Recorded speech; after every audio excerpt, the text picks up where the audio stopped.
It's another beautiful day in Trumpland, and as a counter to yesterday's video talking about that embarrassing progressive propaganda piece filled with hyperbolic bullshit and sad gender baiting about Hillary Clinton's loss, I want to talk to you about this article from a CBS News writer by the name of Will Ron about the state of the media itself and its covering of the election. I think you'll find this very enlightening, and refreshingly honest. So here's this excerpt.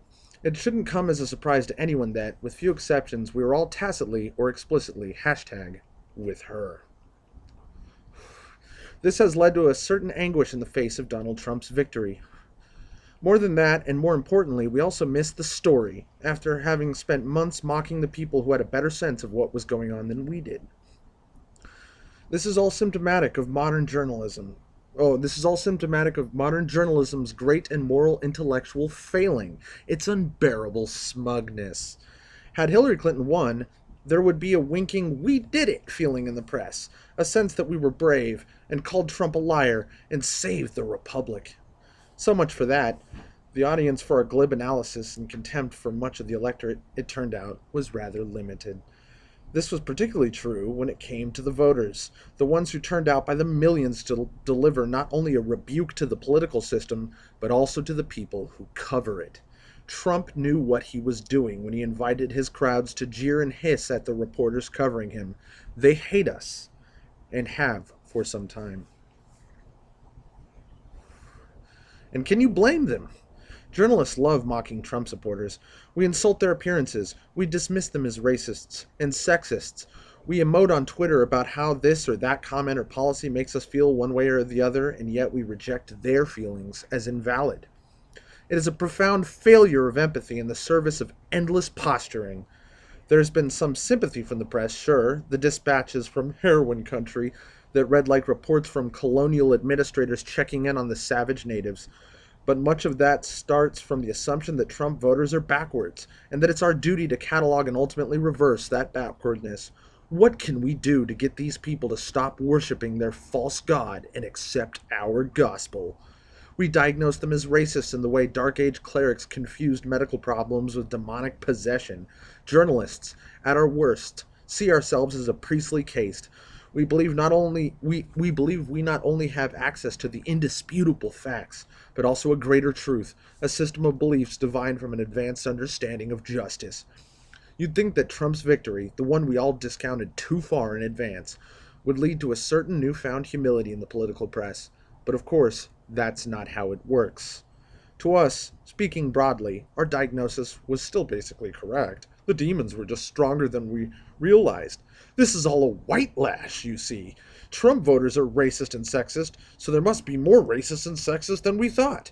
Tuesday night's outcome was not a logic-driven rejection of a deeply flawed candidate named Clinton. No, it was a primal scream against fairness, equality, and progress. Let new press tantrums commence. That's the fantasy. The idea that if we mock them enough, call them racist enough, they'll eventually shut up and get in line. It's similar to how media Twitter works, a system where people who dissent from the proper framing of the story are attacked by mobs of smugly incredulous pundits. Journalists exist primarily in a world where people can get shouted down and disappear, which informs our attitudes towards all disagreement.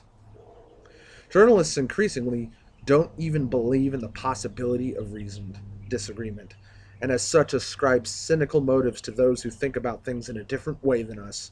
We see this as the ongoing veneration of facts, and the ones peddled by explainer websites and data journalists who believe themselves to be curiously post-ideological.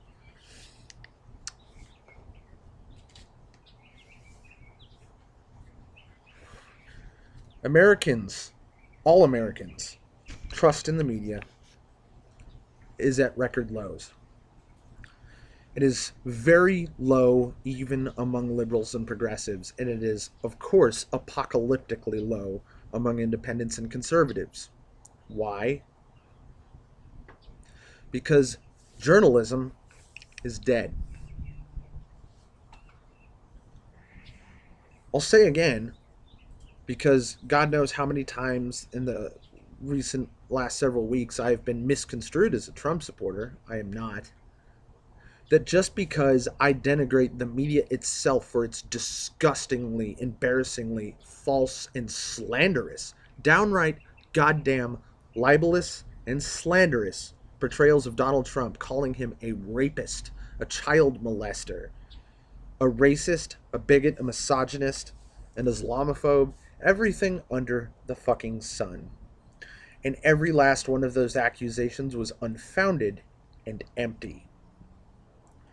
Meanwhile, Trump is spouting all sorts of ridiculous shit about walls, about fucking making China fucking stop doing this or that, about not shipping jobs overseas when all his shit has been shipped overseas, about his pandering to the religious when he's so obviously not religious. Although even that accusation for me is not necessarily founded. Nobody knows for sure. He just smacks of somebody who couldn't give one fuck about religion, but knows that his base is all a bunch of creotards. Or at least one of his bases. The thing is, Donald Trump had several bases, and very, very, very few of them had anything to do with racism or misogyny or fucking people who run around typing on Stormfront about white genocide. No, it's people who are tired of you, the media, and your worthless garbage, your race baiting, your sexism baiting, your rumor mongering, your stupid bullshit, your embarrassing 24-hour news cycle full of lies and gossip. CNN is the National Enquirer, only instead of wondering fucking where Angelina Jolie got that dress or what's really going on with Brad Pitt, who's he really fucking, it's the same thing, but with the presidential fucking election. Something that you would think might be handled with just a tiny bit more dignity and honesty and fucking objectivity and focusing on shit that actually affects the country instead of this embarrassing identity politics and stupid pandering and virtue signaling. This is all garbage. This is all the media's fault. In fact, as much as people like me even blame Hillary Clinton's winning of the primary, the winning of the Democratic nomination, as the ultimate downfall of the Democratic establishment, that is what absolutely fucking crushed them in the election, and that is definitely in part true. But I think it's damn near 50-50 with the fact that the media seemed utterly baffled by why, when we use these buzzwords, when we use this race baiting and gender baiting and LGBT baiting, rumor mongering, fucking slander, why has none of this buried Trump? This is supposed to bury him. No. To steal a phrase from some black nationalists, who I'm sure all voted for Hillary Clinton and are the people who are currently trying to burn down fucking cities like Oakland right now, we're all woke. We are, to put it better, wise to your bullshit. And the more and more blatantly and shamelessly that you pull these empty, sad, schoolyard bully tactics in a fucking American presidential election, the more we were just like, fuck everybody, vote Trump. And you can't blame that all on racism. You can't wipe that under the rug of white nationalism. You can't put that under the rug of xenophobia, or people are afraid of wetbacks and spics and niggers. Because that isn't what happened. That isn't what happened at all. And it's fucking obvious. And you can just write your fucking 1,000th article about David Duke and it will change nothing. Because reality speaks for itself. And the reality is that the media is the laughingstock of the country. They're worthless. Utterly worthless. Breaking news. Kids sledding down the White House lawn. Breaking news. Fucking Hillary Duff's boyfriend fucking dressed up as an Indian for Halloween. Nobody cares. Grab her by the pussy. Nobody cares. Nobody cares. Doesn't matter. It doesn't fucking matter. The fact that one kid with cerebral palsy or whatever it was got his feelings hurt has nothing to do with the presidential election. Nothing. As soon as a kid with cerebral palsy's feelings getting hurt, or some kid with autism's feelings getting hurt, as soon as that affects trade deals with the Far East, as soon as it affects American foreign policy in the Middle East, how it affects the escalation of war in Pakistan, Yemen, Somalia, Libya, Syria, Iraq, Iran, the Iran nuclear program, nuclear testing in North Korea, uh, fucking Apple, fucking not putting a headphone jack in the new iPhone 7. Literally anything that would affect commerce or politics or war or anything.